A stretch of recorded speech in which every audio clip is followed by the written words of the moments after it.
Horse riding is a fantastic sport and activity that's open to all ages and abilities. You're never too old to start learning how to ride a horse.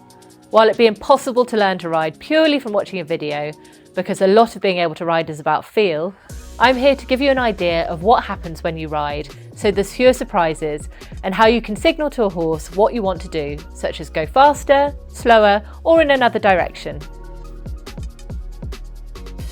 When you're sat on a horse, they can feel it every time you move.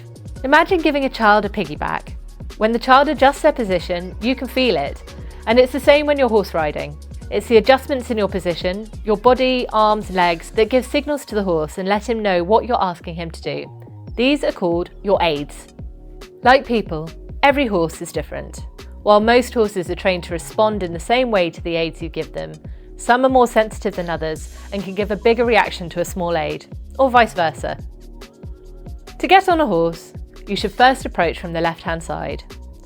Step onto the mounting block and pick up the reins in your left hand, holding them with a bit of the horse's mane. Place your left foot in the stirrup and your right hand on the saddle.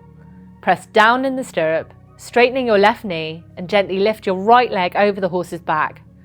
Lower yourself down slowly into the saddle before slotting your right foot into the stirrup on the other side. Sit up tall and straight, holding the reins in each hand with a relaxed arm and a slight bend in your elbow. The reins come from the horse's mouth into the bottom of your hand between your little and ring finger. They then pass through your palm and out over your first finger. Your thumb sits snugly on top of the rein to maintain its length and to prevent the horse from pulling the reins out of your hands.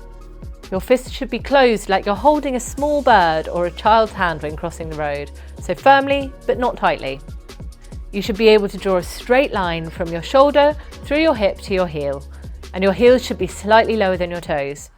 Always look up and ahead of you in the direction you're going and avoid looking at the ground.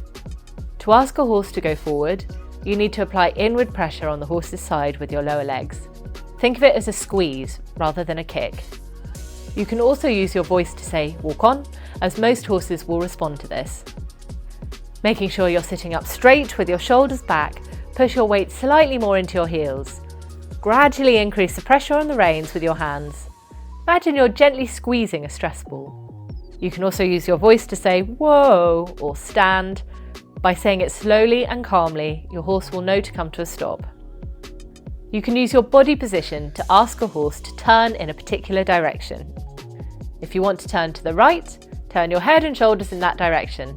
This will adjust your weight on the horse's back, as well as automatically move your arms and legs into the position that tells your horse to turn. The trot is the next pace after walk.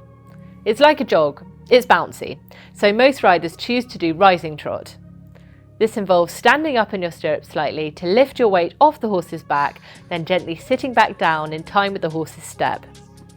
Learning to do rising trot is an important early skill all riders need to master to make riding more comfortable. To ask your horse to trot, you first need to shorten your reins. You do this by moving your hands closer to the horse's head, as when your horse trots, he will lift his head up and you'll want to prevent your reins becoming slack.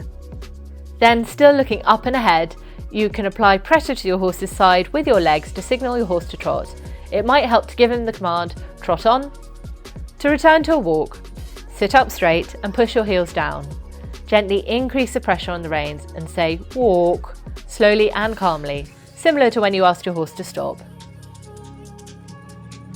Horses are unpredictable, and it's essential that if you want to start learning to ride, that you do so in a safe environment, under the supervision of an experienced person and with the appropriate safety equipment. Have you recently learnt to ride, or have you been riding for years? Tell us what you think all beginners should know in the comments, and don't forget to like and follow for more great riding advice.